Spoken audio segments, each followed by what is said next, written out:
The ModernJeeper Show, the show about Jeeps, Jeeping, and Jeepers.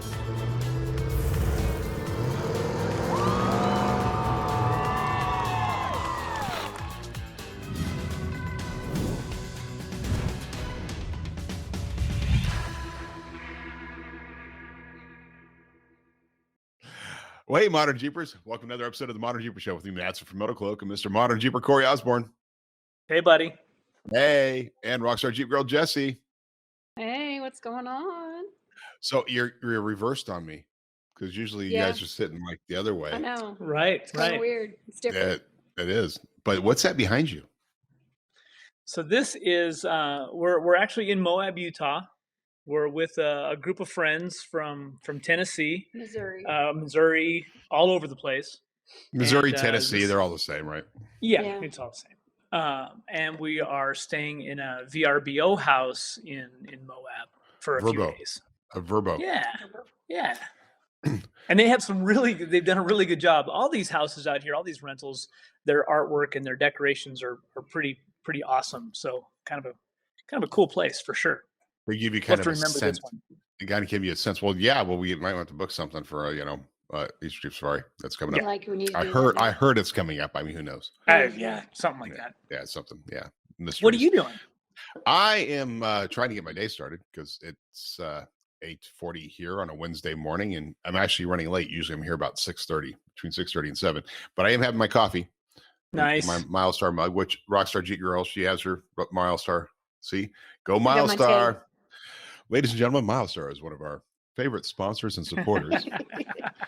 Use the code Matson doesn't know what he's talking about, and you can get a discount. It's gonna be a giddy morning. It's gonna be like that. Yeah, it was gonna be like that's the way it was. Like getting out of this morning. I'm still getting Uber picked up. I'm not getting. I can't drive yet. I've got the plastic boot on, but so Uber picks up, and of course, if I get out of the house late, the kiddos are awake. Oh, right. So, and Jack doesn't want me to leave without like his number 3 or 4, 5, 6, 7 hug. So, he comes out. I'm going down to the Uber. He's walking out the steps. He's going out of the house. He will not go back in. I got to go back in, put him back in the house. The Uber's sitting there waiting. It's nice enough lady, but it's like running back and forth. So that was the beginning of my day. Nice. Besides the fact we also have to take care of, my wife found a stray dog yesterday. So now we're actually 5 dogs, 2 cats, and 3 kids. So she brought my goodness, better than a stray kid, but she had a stray dog. So, so I mean, you little think about it. We got 2 stray cats that we've brought in. We got 4 or 5 dogs, all strays that we brought in. And well, the 3 kids, they were all strays too. So actually they were, that's the best way to describe them. So yeah, it was just kind of a crazy household, but why you guys are just like living the dream right now. Yeah, well, we planned this trip about a year ago. They were the first ones to actually hang out in Colorado with us, and we did part of what we did with this year's Modern Jeeper Adventure with part of this group last year. So they planned to come back out. They knew they wanted to go to Moab, but timing was kind of a mess, and some personal stuff came up with them. They're going to have to actually go back, but we've spent a good couple of days on the trails. A little story about fixing an XJ. Our buddy Josh. It turns out when things don't work, it usually really is the simplest things to check first. Sure. We did a really good job of putting him off and telling him to not check those simple things. But there was a couple of changes he needed to make anyway. Replace the fuel pump assembly. Just the major stuff, Major stuff.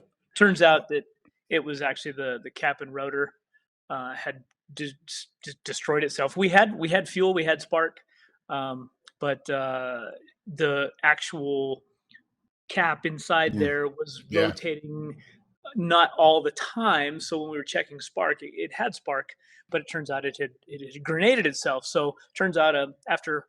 Josh, how much you spend? $500 about? So after about $500, it was a $10 part that was the actual thing. But when you don't have money, you learn the good habits, and then it's always been the good habits with me when it was like, okay, what's the simplest thing I can do? right? I don't have to replace a part. Oh, how can I fix it? I mean, Well, we I have, tested for sparks, so I mean, it should have been fine. It should have been fine. And why? And he But yesterday, isn't it even, one he of was the like, you know standards? what? Like, isn't one of the things like just go, if you're having trouble, just replace, like, super simple, replace the cap and rotor. Easy thing to do. He wanted to take it off, and we were like, you don't need to. Why We worry were- about that? We've got spark. It's fine. We were running out of time. So he made the Right. mistake of listening to you guys. Yes, Yeah, absolutely. yeah. We were in a Listen hurry. to your instincts. That's right. That's right. If you made it this far, how old is Josh? How old's Josh? He's 2. Yeah. Just 40. New If you guy. made it 40 years, your instincts are in your favor, That's right. right? That's right. You know, especially if you're a guy. Well, and Made he it was 40. here a number of days before us and ran around and was fine. The first day we go out to the trails, It stopped and it wouldn't go. just stopped running, wouldn't restart. So, yeah. Oh, no. Yeah, he has a great influence. And we've had some weather yesterday. We had Yeah, a good- tell me about that. Oh God. Because what's it like? What is it like wheeling? What kind of weather was it? And what is it like wheeling in Well, Moab when there's weather going it was against you? fine yesterday until it wasn't. But I took the guys up to Top of the World yesterday, and it was fine because the rain was chasing us. But by the time we got to the Top of the World, it started to sprinkle and the wind picked up, and we hightailed it out to get to Hell's Revenge. So they Wow. came Yeah. back in time for. I was down since I hadn't seen Jeremy down at Outlaw for a long time. I went down and he actually was short a driver and needed some help with the Sunset Tour. These guys were coming off of Top of the World, and I thought, well, this will be perfect. We can meet up. We'll all go out and we'll do the Hell's Revenge Sunset Tour. So me and a couple of Jeremy's guys had a group and took them out, and these guys just followed along. And when we started on the way out there, it was cloudy, but it wasn't bad. But you could see where the LaSalle's had some rain coming down. And they had not been out to Hell's Revenge before. Oh, these guys had never been to Moab before. So ended up spending a little bit more time, went out to the overlook. Wasn't much of a sunset because of the weather, but they all ran up Hell's Gate, which took, that's another 30, 40 minutes of time there. So it was getting a little bit later, and we typically get out of the Sunset Tour around 7:30. Well, it was probably about 6:45 when we left Hell's Gate, and then it started to rain. Mm. And Wow. it rained, and it rained, Ooh. and then it got dark, And it rained. and it rained, and it was dark, Mhm. and then Wow. it rained some more. So, yeah, it turns out Slickrock is 9 days out of 10 sticky. Mm. There are some sections on Hell's Revenge and coming out Hell's Revenge in the dark, I got to tell people, if they've not done Hell's Revenge in the dark, Don't do it's sketchy enough. It's hard to see. All the black lines that we typically follow, those lines, all of that black disappears in the dark. Well, not to Even the mention the reason arrows. for the black lines is residual that's on the rocks that doesn't probably lend itself well when it's wet. No. Mm-mm. So they ended up having to actually pull cable for a few rigs, just on a spot. It's steep. Yeah, just past the main couple of fins, where there's an overlook that we would typically go out and look over the canyon. Mm. But we got separated. Me and Outlaw guys made it out. It was getting slick. So we left, and I got a phone call when I got to An hour later. back to Outlaw from Jessy saying, we don't know how we're going to get off the trail. Oh my gosh. Yeah, she couldn't get up the wall. It was raining. It was dark. Couldn't see anything. And that was really about the only spot that was super slippery. Mhm. I mean, even for the 4 doors, we had to give it some juice to get up some of the hills. But then, 45 minutes later, it was so wet that it was super, super slick. Wow. And the spot where they were at, they had to kind of come up and make a hard right turn as they get to the top of this very steep section of Slickrock. So they were there a little bit. I dropped off the people back at Jeremy's got my LJ and headed back up there. Of course, I couldn't reach them, so I was a little freaked out. They were a little freaked out. But by the time I got up to the parking lot and was just getting ready to head back over into Hell's to make sure everybody's all right, they were coming out. So it was teamwork. And then Josh had a flashlight in front of us in the trail. I was following my map, and he was, okay, this is where we're going. Wow. It was Wow. 8:30, 9 o'clock. By the time I got off, and it was pit. You can't see nothing Can't out see there. nothing up there. It's dark. Well, that's why you have giant light bars, right? So it's funny. So the more light you put on that rock, that rain, you can't see in anything. the rain, right? It's very blinding. It's all becomes reflective. There's a section. There's always that intersection in every town that you go through, and for some reason, when it rains, it doesn't matter that it has markers going all the way across and changes over. It's like you can't see anything, right? That's right. Yeah, That's right. It's done. So I can imagine.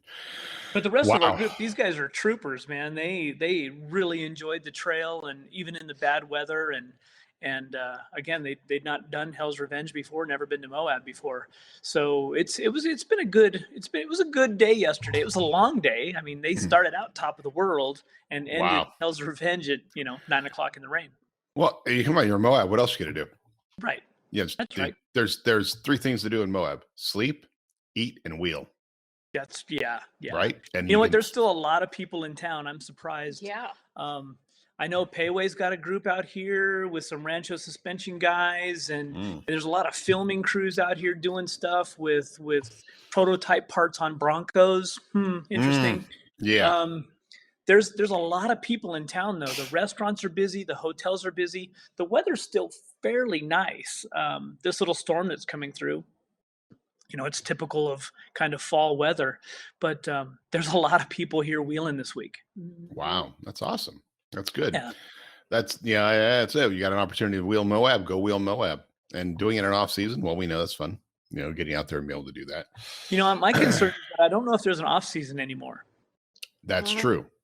That's true. Then there really isn't an off season, because typically even like camping, it's been the case that Labor Day weekend ends camping, and traditionally, right?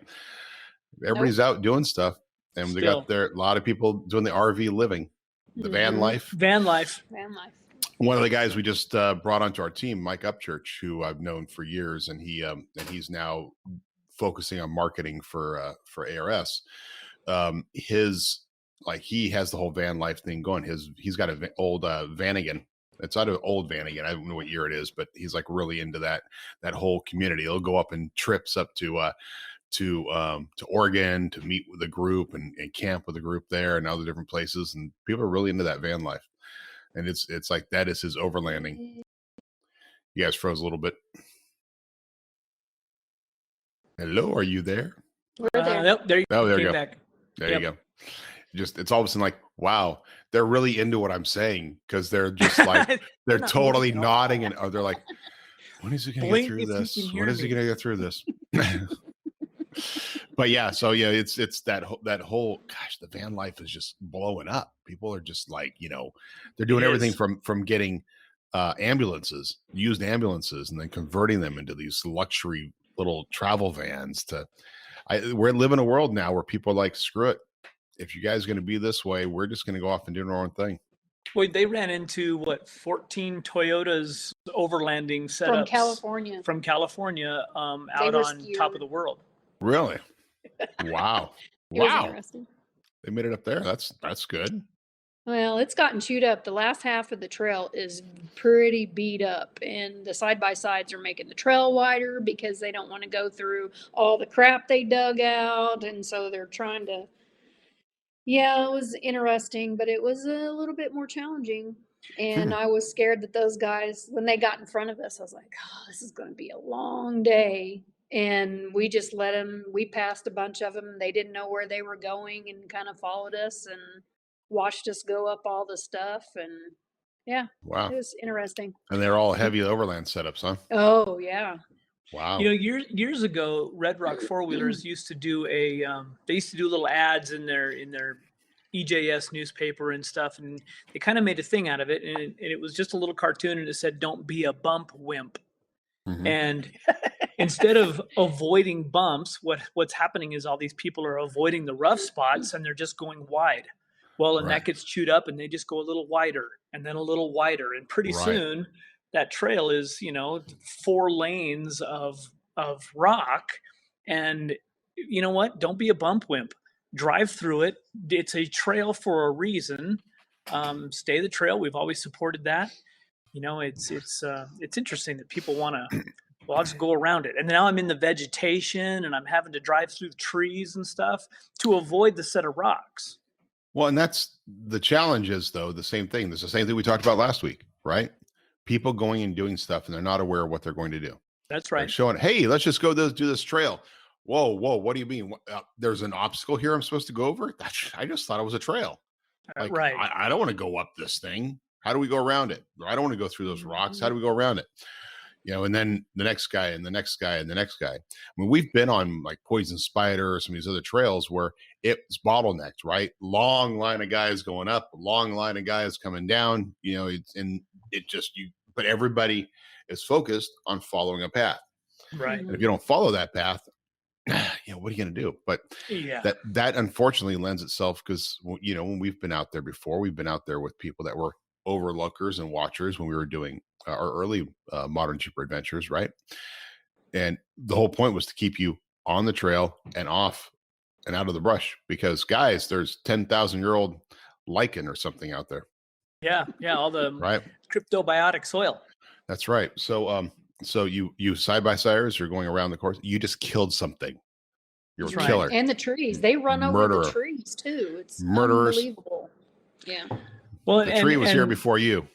Yep. Talking to the guys at Outlaw, Nick down there was telling me that literally they came across 2 groups in the last couple of days. There was one group of side-by-sides there were 25.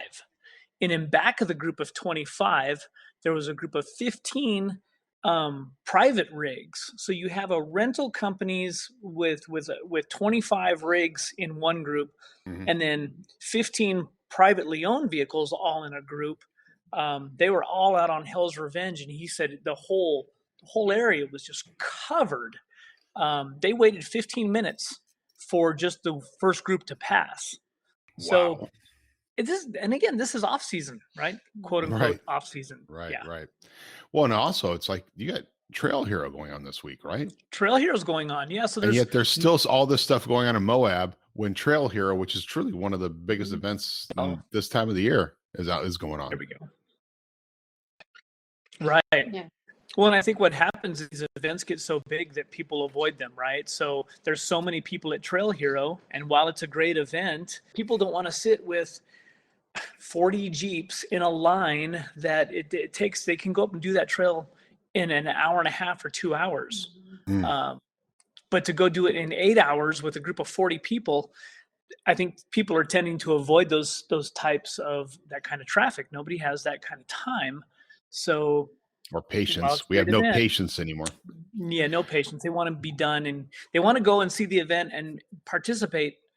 But then maybe some of these events are becoming, I don't want to wheel that week. Kind of like what's happened to Easter Jeep Safari in the big years, before COVID. You've got thousands of Jeepers in town, and they all complain about, we can't get any food. There's parking's limited. It's expensive. We can go do these trails in the off season in a matter of a few hours. So, right. It's the people that show up before EJS and stay after EJS and just hang out during EJS, but really all the wheeling's done other times. And you can't blame them because wheeling in Moab when there's not a ton of people is pretty awesome.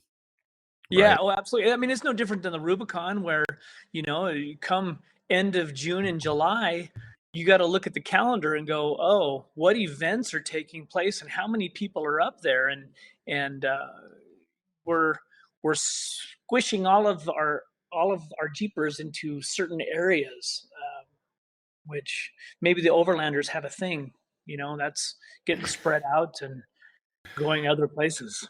The overlanders have a thing. They have a thing. Those overlanders. Right. Yeah. Overlanders. You're a flatlander. You're an overlander. So Moose actually just walked in the door, and fairly new shop down in Memphis. He's running around here. I don't know what he's doing. I was going to get him to poke his head in and say hi.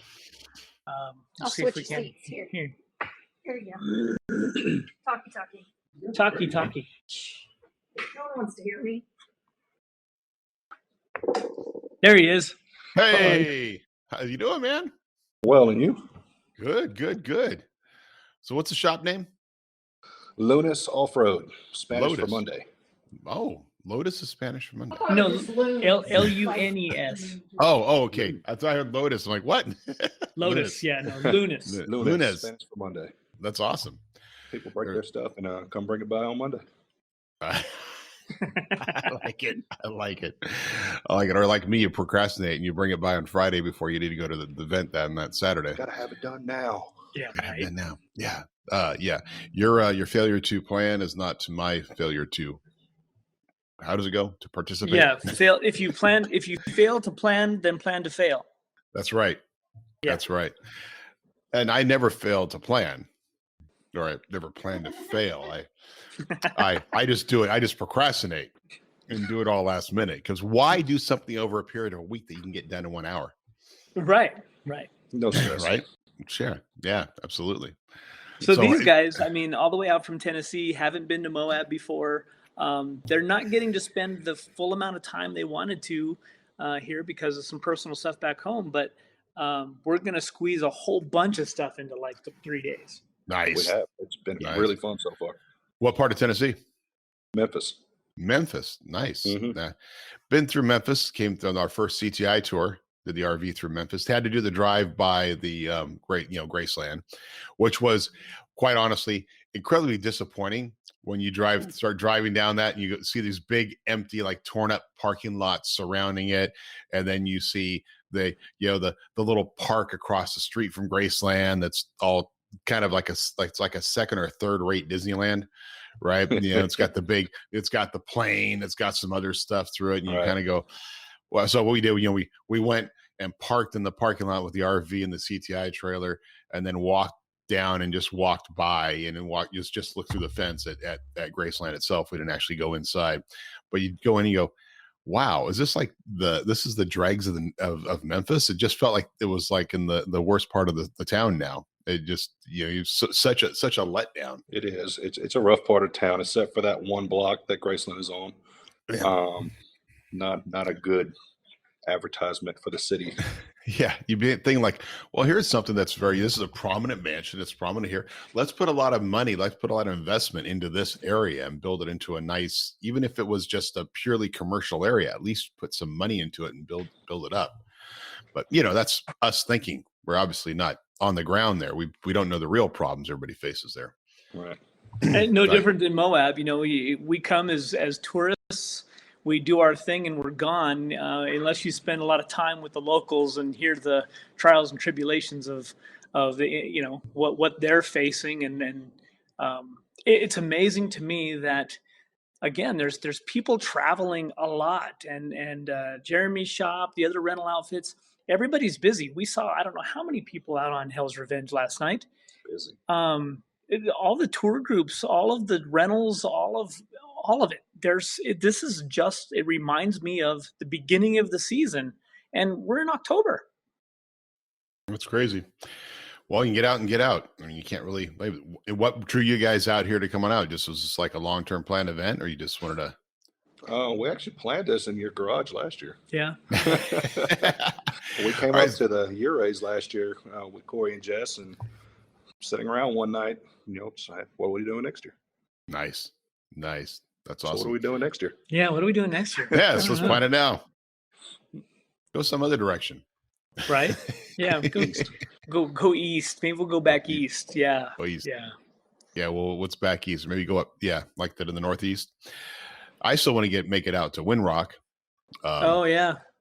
So out there we got so many friends in the Knoxville area that want to go up there and visit and do a big thing, and then we got some good shops up there in that area, and they go do Windrock, and so maybe that's what we'll do next year. Maybe that's a good plan. Yeah, maybe we can try to do it. We typically try and juggle the big events, not well, Trail Hero is a little different. It's just for us, it's not the best place for the CTI trailer. Number one, they're trying to get their vendor show more organized, but it's hard because it's a wheeling event. People want to be out on the trail, so to open the vendor row at 5 or 6 o'clock when people come off the trail, and then at 7 you're done, it's kind of difficult. But well, what are the registration fees for Trail Hero? I don't think it's very expensive. I think it might be $50-$60 a trail for regular participants. I mean, the truth is, obviously, having vendors and sponsors helps you, with your fundraising events. But if you're getting enough money from your attendees, right? Why even do? The only reason really to do and add vendors and sponsors is to try to raise more money. But if you're doing it fine without them, no offense, I'm a vendor, but I don't care. Just if you're doing it without it, then just do it without it. Well, I'll throw this out there, and I just because I think there's some truth to it that a lot of these big events, the vendors use them as a way to offer. It's a vacation for some of their staff. They get to go out and enjoy some of these places for literally a couple of days of work, and you might be out there for 4 or 5 days. So I understand it's I think the still so far right now the biggest selling show in the country is what Justin and those guys have going on at the Great Smoky Mountain Jeep Invasion.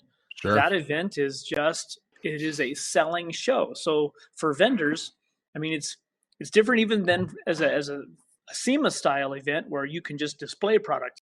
People think that they go to SEMA and it's all stuff for sale and you can buy stuff. No, that's not.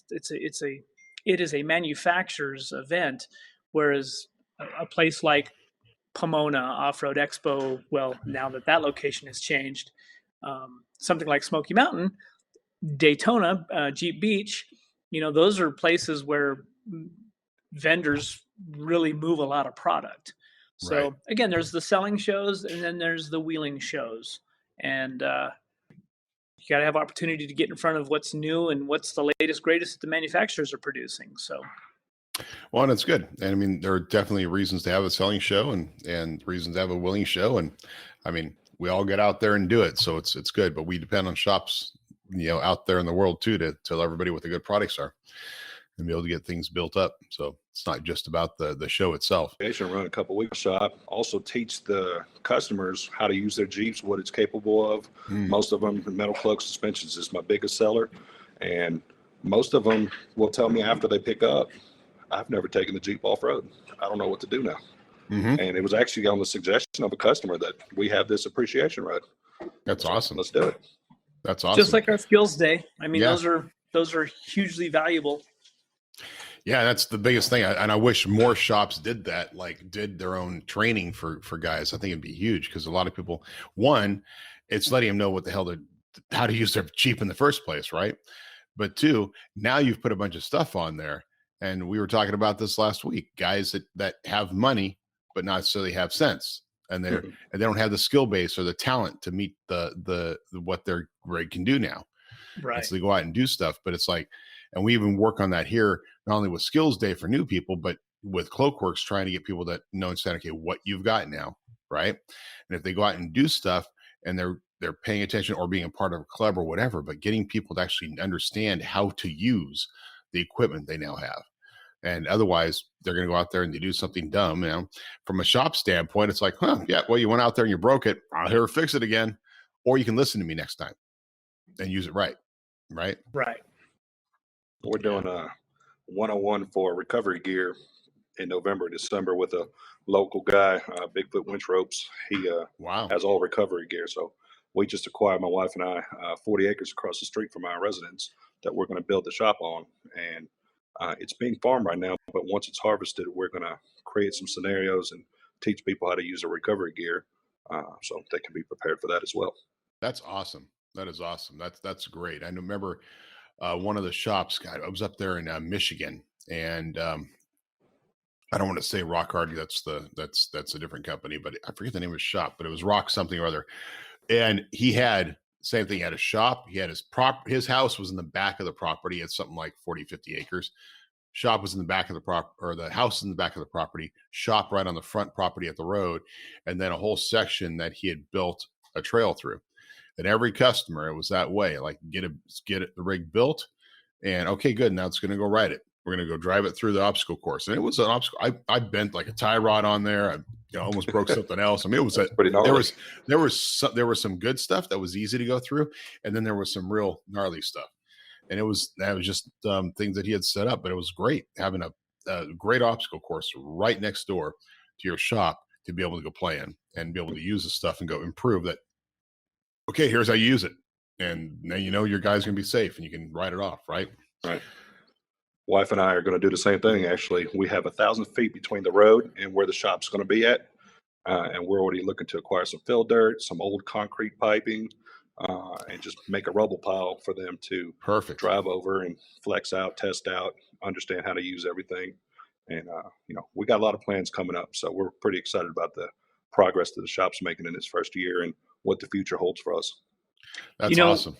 We all have recovery equipment, but we never expect to use it. And then when we go to get it out of our bags, we realize we haven't pulled it out for a number of years. Mm-hmm. And then you're ending up digging around going, oh, well, this doesn't even work anymore. Or this is so, yeah, again, a little bit of that planning thing comes into play. Well, it is that planning thing. Or you realize that you're going to, it's the last thing, or it was the first thing that was in your rig. So it was, everything else gets packed on top of it. Right. And you're out there going, okay, I need that strap. Where is it? Well, let's just empty out the entire rig and find that strap that you shoved in. Right. My favorite planning. Yeah. Plan for, prepare for the best, plan for the worst. Is that how it works? There you go. Yeah. But it's so, it's interesting because once you guys get that obstacle built out there, I think it'd be a huge marketing opportunity for you going out to the local dealerships.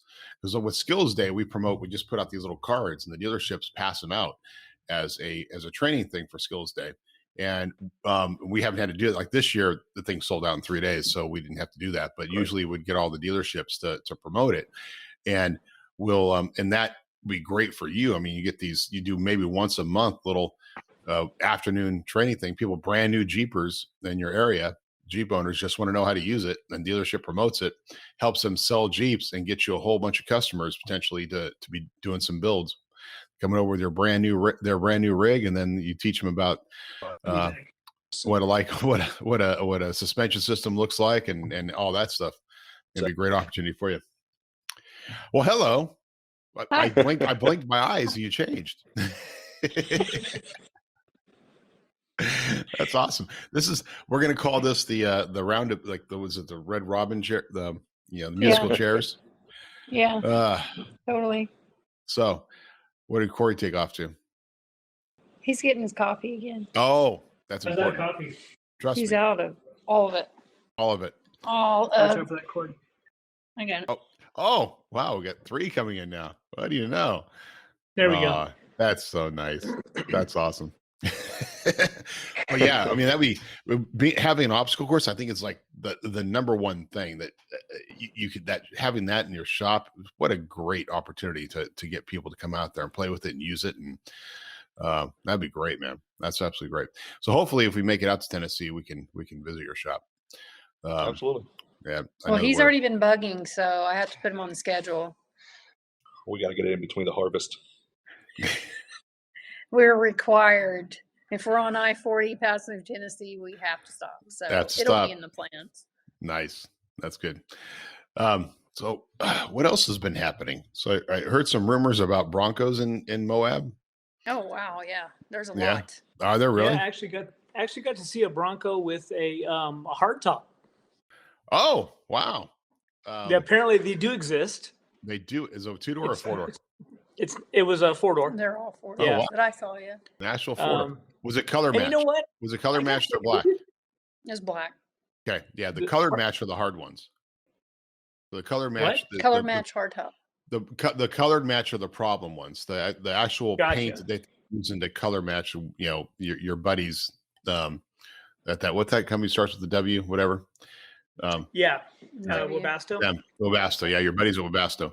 So yeah, I saw how many they have out front. Like 10 so up along the river, out there at the Sorrel Ranch, They've got their Bronco rodeo set up. So there's a bunch of Broncos out there. Oh, they're doing the Bronco rodeo. Yeah. One's even flexed out.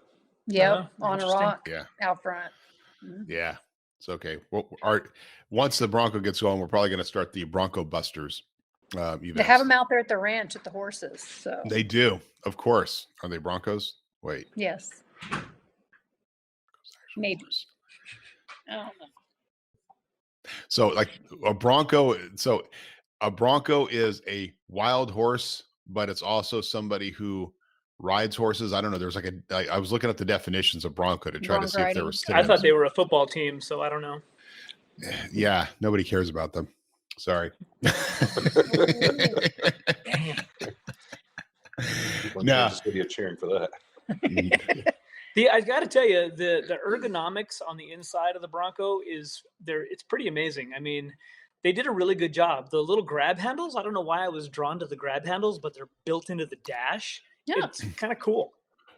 However, now it may be different because we've had a couple base models here, like a base model with a Sasquatch package added to it, or just a base model, which the base model Bronco, nice and everything. No skid plates, by the way, on the gas tank or anything. The base model has no skid plates. So you like nothing. At least the Sasquatch package adds a little bit of stuff to it. But did you actually like take the time to like grab onto that handle and move that handle and see if it moved? It doesn't seem to be that secure. No, but I mean, they've got to have been tested. So I don't know. I'm a small guy. So this is Ford. What do you mean? This is Ford. It's I didn't like get to a get small in guy one. takes it. Some little engineer was going like this. Yeah. Some running shoes fell out. So you got to go walk. Whoops. So how tested could they possibly be? And they might be tested for just like, and I think it's kind of cool. If you're riding, instead of having the oh shit bar right here, you got the little handle. Cool. Right. But at the same time, like getting in and out and, I slipped. I'm grabbing that. Like, is it going to actually hold on to you? Yeah. Really. Cause it just, I don't know. Our engineers were not impressed. But there's going to be a lot of opportunities like, Carolina Metal Master and all the beautiful stuff that they do for replacement pieces. Mm-hmm. A lot of opportunities to make a Bronco better. Oh, yeah. We've seen broken tie rods. We've seen broken. And again, I'm using the term tie rod. I'm sorry. I'm not an IFS guy. This is all something having to learn. I don't know if that's what they call the little, the steering component on a Bronco. It essentially is a tie rod, but, I'm used to a tie rod. I'm used to a full on, solid front axle. Tie rod is this long vein that goes in either ends with ends, right? But that we've seen broken tie rods, we've seen all kinds of broken stuff already from these rigs getting out on the trails.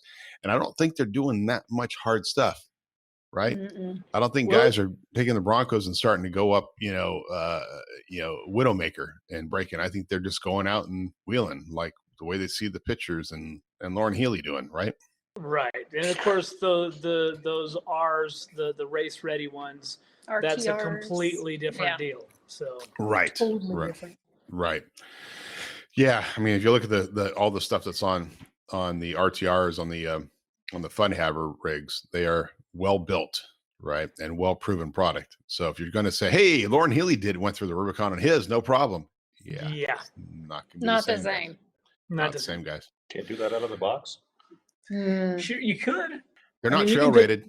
You can take box trucks. They don't have a badge. They don't have a trail rated badge, guys. I mean, come on. You cannot be. So what's going to be our secret word for the week? I already know. You already know? Mm-hmm. He knows. Well, I had an idea just because we were talking about it, but go ahead. What is it? Who's going to have it first? It's the trail that they ran in the weather last night. Oh. Well, it's too easy. Yeah? You want to do something different? No, it's not too easy. In fact, it's a perfect Hell's timing. Gate in the rain. Well, that's not just a word, though. That's really a phrase. We're not. This is not keyword phrases. This is keywords. We're making the rules as we go. Or we can just say. It's Luna. Since we learned something today. We could do that. It's Luna. Since we learned something today. Lunes. Right. Yes. Yeah, let's do that. Lunes. All right. Let's do that. No Mondays. Okay. Lunes in Spanish. Lunes. Lunes. There we go. Yeah. So that's a keyword. Mark it down. $5,000 is on the line, guys, if not more. Mark it down. So, what else has been going on in the last? I had somebody week? stop me on Hell's Gate. And said, "Nice podcast. Love your podcast." He On wrote Hell's down he was in a Cherokee, Grand Cherokee. yeah. On Hell's I love Revenge. y'all's podcast. I was gonna say, were you on Hell's Gate or were you just on Hell's Revenge? On Hell's Revenge. I'm always Okay. on the gate. So like being on the fence. Maybe. Yeah. Some people are on the fence. Jesse's on the gate. And Corey's just always ready to jump. Right. Let me out. I tell you what, going back in there last night was when they weren't out yet, and I was contemplating going back into Hell's Revenge. I was not thrilled about the idea at all. That It's not fun. Wet, dark. Nope. Yeah. That was bad enough in the daylight. Dry. Wow. I hate heights. I'm thinking, what happens when it you rains- guys got camping gear? Can you I'm just wait curious. till the morning? Like when Dan Mick or any of the other tour groups that just do like Hell's Revenge all the time, right? When it rains, they stop doing it, or they just still do it. In a lot of rain, oh, absolutely. Yeah, Yeah. There's just not a whole lot of options when it's well, and it's no fun to do it when it's pouring down rain. Mm-mm. I disagree. It was a blast. That's a point of view. Yeah. By the way, ModernJeeper.com. I see you put the latest article is the report on third quarter sales for FCA, which Yes. we've seen. The Grand Cherokee is up. And notice they put all the good stuff ever, all the best quote ever for the Jeep Gladiator. But Wrangler sales were actually down. Is that correct? Yeah, because of the chips. Oh, because of just not being able to get them. Right. Yeah. Well, there's a whole nother problem. Supply chain. That's okay. Remember, buy your Christmas presents early because there may not be any on the shelf. Or actually, don't buy your Christmas presents. I need to have access to them. I actually watched a news story yesterday, and they all agreed that they're just not going to talk about supply chain issues anymore because they think we're on the other side. So whatever that means. We haven't been on the other side for a year. Okay, I think there's more ships coming into Long Beach port than there are actually like going out, right? So they're processing it. That's only going to get worse. Yep. It's only going to get worse. Fun to see the map updates of the boats. Oh yeah, it's it is looking like a World War II armada. You think go back and look in the old World War II armadas when they sent over 1,000 boats across the ocean to try to, and hopefully most of them would arrive. And it's just, that's what it's looking like sitting out there. It's crazy. It would be U-boat heaven. Hey, let's go pick them up. Well, we still have a few spots on Death Valley. It's coming up. It's we're a month out. Wow, is it that quick? Gosh. Yeah. And wow. I want to throw out a quick mention to about Rugged. Yes. Rugged Radios, our radio provider, communication sponsor. Those guys have been awesome. We've used their GMRS stuff now pretty extensively for almost a year, and a bigger battery is coming for the handhelds. They're also working on a USB style of charger. And we do have a discount code. So if you're interested in buying a Rugged GMRS radio, I do suggest the mobile mounts, the bigger ones, the 25 watt and 45 watt radios. Those have substantially more power than the handhelds. Even on the high powered GMRS channels, those are still limited to 2 watts. So once you go to the 25 watt and the 45 watt radios, you're getting multiplication, exponential more power out of them. Yeah. What am I trying to say? That's awesome. Yeah, and I don't actually have one mounted in my rig. I need to get one. I broke mine. What'd you do? She had to shorten her microphone. Rugged sent her out a new mic. Oh, nice. So, but you said you broke it. So what did you do? Yeah. Were you angry? I don't know. She's mad? chewing on the microphone cable. I got hungry. She thought it was her hair to chew on, and so she chewed on the mic. Is that what you do while you're wheeling? Do you chew on your hair while you're wheeling? Going out there? No. Little ladies. I'm a music up loud. I don't know. I'm just singing. You're just singing? I'm entertaining. Is that what you do? Yeah. entertain everybody, sing. Yeah. So that means on Death Valley trip, you can be like entertaining and singing us and singing. Are you going to do a big meal, or did you learn your lesson? I would love to. He just doesn't like it. It's a lot of stuff to bring out. Because I pack all the things, and it's like, yeah, well, if we're going to cook one big meal, all of a sudden I have to bring another truck. Right. Well, it is that first thing, like doing, because I didn't even go this last time. Did you do the potluck thing on the first night? No. It turns out overlanders really like to just use their own stuff. So you can go out on these trips, and literally we would probably never need to bring anything because everybody wants to cook, which makes sense. But if we buy all this gear and we never use it, then what are we doing? Mm-hmm. So in other words, you could actually bum off everybody and just get like, kind of like Tom used to do in the morning for coffee. Yeah. Tom Severin was notorious. You'll see Tom, because he'll be coming by with his empty coffee cup. He doesn't pack anything. He just comes. By the way, it's kind of funny because, one of our buddies, Brent Stanley, was on our very first Death Valley trip, right? Yep. And he went total overland for that. I mean, he was a classic guy he's been a rock crawler as long as I known him. And then Brent and he went full bore. He has a good enough amount of money. He only buys the best of what he could do. And his outfit and the setup in the back of his rig was just phenomenal. Everything had its place, proper tub for everything. He had the coffee maker, the full on coffee maker with the propane powered one. Right. He had everything, and he'd set up. Well, and he recently did the overland expedition adventure with the guys. Yeah, with 4-wheeler. He's on the cover of the latest issue of 4-wheeler with his rig set up. But remember, he actually won our best setup, like People's Choice Award, because it was out in the hot day, and all of a sudden he pulls out and he's got this big giant, like 10-foot umbrella to come out and cover everybody. Just one more little thing, but it's cool to see somebody who used Modern Jeeper Adventures as his impetus for actually getting into overlanding to now being taken that. And he's taken that to the next level. He's gone on all kinds of overlanding events as one of his favorite pastimes now. And now, of course, he was a gym owner. So when COVID hit, he was one of those guys that, well, I'm screwed. What am I going to do with my time? And, and he used it well. Well, and the technology is changing for us too. I mean, what's your goal? I mean, are you wanting to go live off the grid and play like we don't have any necessities out in the desert? Or do you want to live comfortably? And, a lot of guys have started to put small generators in the back of their Gladiator. Now you have power. So, or how about a battery? You can get big lithium batteries now that'll make your coffee for you. Well, so it's interesting. For Jeepers Jamboree, Scott Becker, he's our head of marketing, and he's a vegetarian. He brought his microwave. He brought his generator and his microwave to Jeepers Jamboree. Yeah. On the Rubicon. He had that, and he had his gas, his propane fire pit, right? But he's always been kind of that guy, because he's always had he would have the hot water set up to be able to have the hot showers. The most important thing to set up when he got there was his hot shower, right? I agree.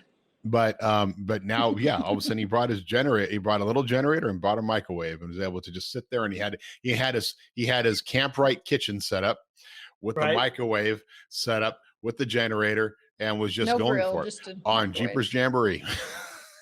That's hilarious. Wow. Making food on the trail. Right? Why not? Well, I've always said that one of my favorite little options out there was that ice maker that you could get at Target. That was a little car-sized ice maker. It's like you need the ice maker on one side, and you need the blender on the other, and you're okay with the cooler in between with all the liquor. Yeah. How did we get? My idea. I mean, back in the early days of overlanding, I would plan the night before. I just knew I was going to order pizza because I was going to take it with me on the trail the next day. Right. That's all I needed. That's all I needed. That for days, wrapped in tinfoil. That's right. Yeah. And I'm still that guy, though. I'm still the guy who doesn't go out and buy all the cool things. I want to be as close to camping as possible, right? I want to I used to literally, the only thing I would take with me was my backpack all set for camping with all my real camping gear. So we go to a Jeep event. I pull my backpack out, Jeepers Jamboree. I'll pull my backpack out. I start opening my backpack with my tent and everything else and using that whole backpacker setup.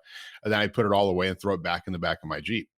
And that was my setup because like it's camping. This is what I know for camping. But I have evolved a little bit to be the guy like, oh shit, I actually have room for other stuff in here. And oh, I can put a Camp Right tent in here. And oh, I can put this other stuff and I can put a refrigerator in here. Yeah. A little different.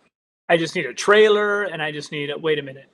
I just need a condo and a hotel room. And I just need a helicopter to pick up the little campsite and drop it off at the various locations that we're going to go to.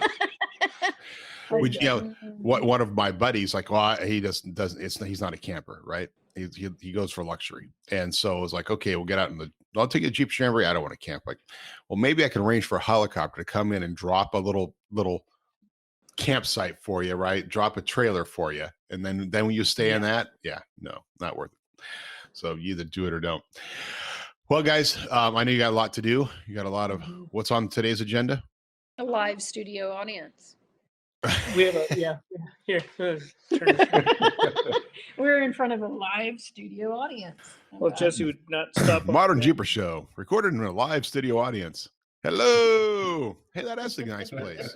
That's a nice place you got there. Good artwork and VRBO. Get your rentals now. VRBO. VRBO. People actually refer to it as VRBO, or are they just saying VRBO? I think they say VRBO. VRBO. VRBO. VRBO. I ran it from VRBO. I think we're going to go up to Poison Spider today. Nice. What's the weather like? It's sunny. It's sunny, but it's windy, and we know it's going to be wet. There's going to be definitely some mud on the trail, and Poison Spider has a few places where the water accumulates too. That's okay. That's all good. It's all fun and good. You guys are all set and have fun. Well, hey guys, have a great time with Poison Spider today. For all our modern Jeepers out there, hope you track that keyword. And if you wonder what the keywords is about, go listen to the last 2 episodes and gather the keywords there because it's all part of the $5,000 giveaway. More details to come, but you got to listen and gather that up. And then you too could win all kinds of good stuff for your Jeep. You know, you can reach us at ModernJeeper Adventures. Check out the Death Valley trip. That'll be our last trip of the year before we actually start planning the next trip of the year, which will probably be Death Valley in the first part, I think. Are we still doing a spring Death Valley? Yes. Okay. So we'll do that. Yep. So cool. So we'll get that going.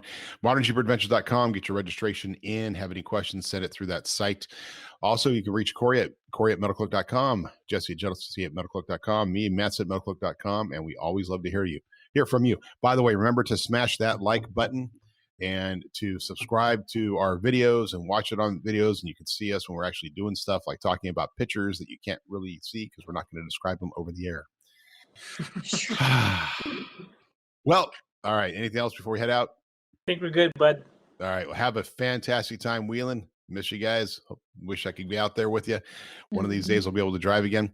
Outside of that, pleasure meeting you. And for all the Modern Jeepers, we'll see you on the trails. Cheers. See ya.